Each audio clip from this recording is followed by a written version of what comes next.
मैं डॉक्टर वीरेंद्र सिंह।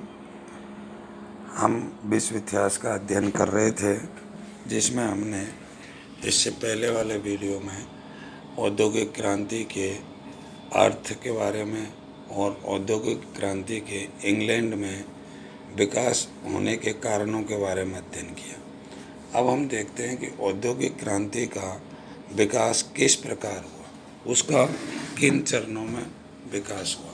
इसके विकास को हमने दो भागों में बांटा है, एक प्रारंभिक चरण और एक विकसित चरण। आज हम प्रारंभिक चरण के बारे में अध्ययन करेंगे। प्रारंभिक चरण का समय 1770 से 1830 के बीच माना गया है। प्रारंभिक चरण को हमने तीन भागों में बांटा है, सूती वस्त्र उद्योग, खनिज उद्योग और यातायात के साधन। सबसे पहले हम सूती वस्त्र उद्योग का अध्ययन करेंगे कि किस प्रकार सूती वस्त्र उद्योग का विकास औद्योगिक क्रांति के विभिन्न चरणों में हुआ। सूती वस्त्र उद्योग में हम देखते हैं कि ढाका की मलमल व कश्मीर की शॉल की पहले से ही इंग्लैंड में बहुत अधिक मांग थी। 18वीं शताब्दी में इंग्लैंड में भारतीय सूती वस्त्रों की यकायक मांग बढ़ गई और आवश्यकता इस बात की थी कि यदि इंग्लैंड इस मांग की पूर्ति कर सके तो वह व्यापार के संतुलन को अपने पक्ष में कर सकता था। परंतु कताई बुनाई का काम उस समय तक हाथ से किया जाता था और ब्रिटिश वासियों को अब इस मांग को पूरा करने हेतु अपना मस्तिष्क नई मशीनों के आविष्कार की ओर लगाना आवश्यक हुआ। सूती वस्त्र उद्योग के उत्पादन को बढ़ाने को इस इच्छा शक्ति ने औद्योगिक क्रांति को जन्म दिया। इंग्लैंड के विभिन्न वैज्ञानिकों ने औद्योगिक क्रांति की इस आवश्यकता को पूरा करने का प्रयास किया, जिनका अध्ययन हम अलग अलग रूप से करते हैं। जिनमें पहले वैज्ञानिक के रूप में हम देखते हैं जॉन के ने 1733 ईस्वी में फ्लाइंग शटल का आविष्कार किया, जिससे बुनाई का काम दुगने गति से होने लगा। जेम्स हार्ग्रीज ये लंकाशायर के निवासी थे। इन्होंने 1767 में स्पिनिंग जेनी यानी एक कताई की मशीन होती है, उसका आविष्कार किया। इसमें 8 तकुए लगे होते थे, जिससे कताई का काम 8 गुना बढ़ गया। रिचर्ड आर्कराइट ये घोड़ों के एक व्यापारी थे। इसने स्पिनिंग फ्रेम या वाटर फ्रेम का 1769 ईस्वी में आविष्कार किया। इससे हार्ग्रीव्स के स्पिनिंग जेनी में सुधार हुआ। इससे मजबूत धागों की कताई संभव हुई। पहले घोड़े से चलाया गया, फिर जल शक्ति से इसे जोड़ दिया गया, इसलिए इसे वाटर फ्रेम भी कहा जाता है। स्पिनिंग फ्रेम की मदद से कई कारखानों की स्थापना हुई, इसलिए आर्कराइट को फैक्ट्री सिस्टम का जनक भी कहा जाता है। 1790 ईस्वी में आर्कराइट ने मैनचेस्टर में एक फैक्ट्री स्थापित की, जिसमें 600 से अधिक श्रमिक कार्य करते थे। इस प्रकार रिचर्ड आर्कराइट को फैक्ट्री सिस्टम का जनक कहा जाता है, क्योंकि उन्होंने सबसे पहले फैक्ट्री व्यवस्था लागू की। सैमुअल क्रॉम्पटन इन्होंने 1779 ईस्वी में स्पिनिंग म्यूल नामक यंत्र बनाकर स्पिनिंग फ्रेम में सुधार किया। इससे बेहतर, महीन और मजबूत धागा बनाया जाने लगा। एडमंड आर्कराइट यह केंट नामक स्थान के निवासी थे। इन्होंने 1785 में वाटर लूम का आविष्कार किया। इसे पहले हॉर्स पावर से चलाया एवं बाद में वाष्प शक्ति से जोड़ दिया गया। एल विटनी नामक वैज्ञानिक यह अमेरिका का निवासी था। इसने 1793 में बीज से फसल को पृथक करने के यंत्र कॉटन जिन का आविष्कार किया। सूती वस्त्र के उत्पादन बढ़ने के साथ साथ रंगाई, छपाई और ब्लीचिंग के उद्योग का भी विकास हुआ। इस प्रकार हम देख रहे हैं कि औद्योगिक क्रांति में सबसे पहले सूती वस्त्र उद्योग में किस प्रकार विभिन्न वैज्ञानिकों ने उसमें डेवलपमेंट किया। अब हम देखते हैं खनिज उद्योग। प्राचीन काल से ही धातु को पिघलाने के लिए लकड़ी के ईंधन के रूप में प्रयोग किया जाता था, किंतु इसका प्रयोग कठिन और लंबी प्रक्रिया से होता था। दूसरा, लकड़ी के प्रयोग से मिट्टी का कटाव और जंगलों के नष्ट होने का खतरा था, इसलिए ईंधन के रूप में लकड़ी का विकल्प ढूंढना अनिवार्य था। कोयला लकड़ी के स्थान पर अच्छा व सस्ता विकल्प सिद्ध हुआ, परंतु कोयले के प्रयोग में भी एक कठिनाई महसूस हुई।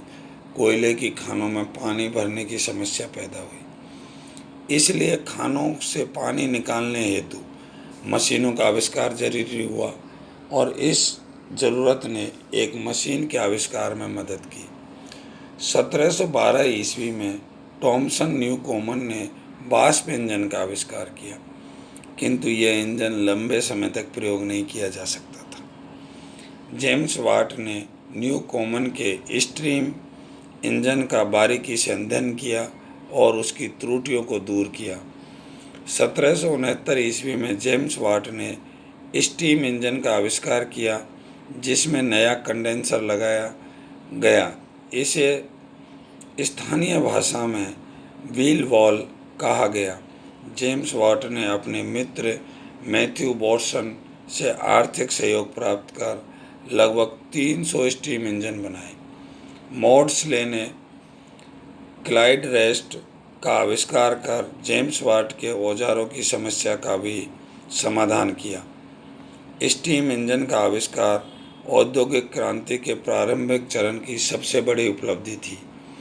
इसके प्रयोग से वस्त्र उद्योग, खनिज उद्योग और यातायात के साधनों में क्रांतिकारी परिवर्तन आए। तीसरा हम देखते हैं यातायात के साधन।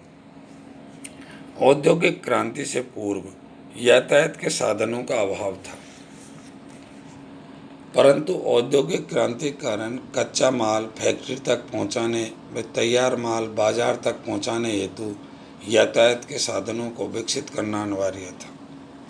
इसके लिए सड़क मार्ग, रेल मार्ग और समुद्री मार्ग को विकसित करना अति आवश्यक था, तभी कच्चे माल को फैक्ट्री तक पहुंचाया जा सकता। तो इंग्लैंड में सड़क यातायात के लिए हम देखते हैं सब मैटकॉफ, थॉमस टेलकॉट, जॉन मकादम आदि इंजीनियरों ने महत्वपूर्ण योगदान दिया। मकादम द्वारा विकसित सड़क निर्माण तकनीक को मकादम प्रणाली कहा गया। 1830 तक इंग्लैंड में 2000 मील लंबी सड़कों का निर्माण कर प्रमुख नगरों को जोड़ दिया गया, जिससे कच्चे माल को फैक्ट्रियों तक और तैयार माल को फैक्ट्री से शहरों तक पहुंचाया जा सके। दूसरे हम देखते हैं रेल मार्ग। 1800 ईस्वी में रिचर्ड ट्रेविधिक ने वाष्प शक्ति से कोच को सड़क पर चलाया, परंतु यह 90 मील ही चल सका था। 1804 में जॉर्ज स्टीवेंसन ने लोकोमोटिव का आविष्कार किया। इसका उद्देश्य खानों से कारखानों तक पहुंचाना था। इस समय लोकोमोटिव की गति 3 किलोमीटर प्रति घंटा थी। 1823 में न्यू कैसल नामक स्थान पर लोकोमोटिव की फैक्ट्री स्थापित की गई। 1830 में मैनचेस्टर से लिवरपूल के बीच प्रथम पैसेंजर रेल लाइन बिछाई गई। इस लोकोमोटिव्स की गति 30 मील प्रति घंटा थी। 1848 तक इंग्लैंड में 6000 मील लंबी रेल लाइन बिछा दी गई और रेल लाइन बिछाने से अब कच्चे माल और तैयार माल को अधिक मात्रा में एक स्थान से दूसरे स्थान तक और कम समय में पहुंचाना संभव हुआ, जिससे औद्योगिक क्रांति तेज़ी से आगे बढ़ने लगी। समुद्री यातायात के रूप में हम देखते हैं 1807 में एक अमेरिकी रॉबर्ट फुल्टन ने स्ट्रीम बोट का आविष्कार किया, जिसने अमेरिका में न्यूयॉर्क से अलवानी के बीच 150 मील की दूरी 32 घंटों में तय की। स्टीम इंजन का प्रयोग बड़े जहाज़ों में भी किया जाने लगा। ग्रेट वेस्टर्न, सवाना, सीरियस आदि बड़े जहाज़ 15 दिन में अटलांटिक महासागर की यात्रा करने लगे और इंग्लैंड से यूएसए के बीच 3000 मील की दूरी को 15 दिन में पूरा करने लगे। यातायात के साधनों के रूप में नहरों का प्रयोग किया गया। इसका श्रेय फ्रांसिस एमरटन को दिया जाता था। 1761 में वर्सली से मैनचेस्टर के बीच नहर का निर्माण किया गया, जिसका उद्देश्य वर्सली की खानों से कोयला फैक्ट्री तक पहुंचाना था। इस प्रकार समुद्री यातायात में जो विकास हुआ, रेल मार्ग में जो विकास हुआ, सड़क यातायात में जो विकास हुआ, वो औद्योगिक क्रांति की विकास में एक महत्वपूर्ण चरण सिद्ध हुआ।